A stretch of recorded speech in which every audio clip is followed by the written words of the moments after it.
الضالين.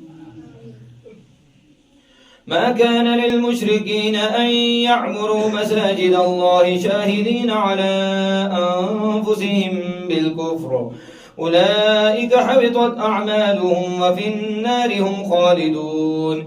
إنما يعمر مساجد الله من آمن بالله واليوم الآخر وجاهد في سبيل الله، لا يستوون عند الله، والله لا يهدي القوم الظالمين. الذين آمنوا وهاجروا وجاهدوا في سبيل الله بأموالهم وأنفسهم أعظم درجة عند الله، وأولئك هم الفائزون. يبشرهم ربهم برحمة منه ورضوان وجنات لهم فيها نعيم مقيم خالدين فيها أبدا، إن الله عنده أجر عظيم. يا أيها الذين آمنوا لا تتخذوا آباءكم وإخوانكم أولياء إن استحبوا الكفر على الإيمان، ومن يتولهم منكم فأولئك هم الظالمون.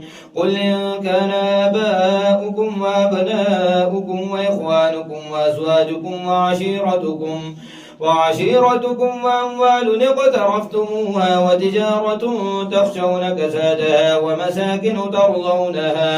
ومساكن ترضونها أحب إليكم من الله ورسوله وجهاد في سبيله فتربصوا حتى يأتي الله بأمره، والله لا يهدي القوم الفاسقين. لقد نصركم الله في مواطن كثيرة ويوم حنين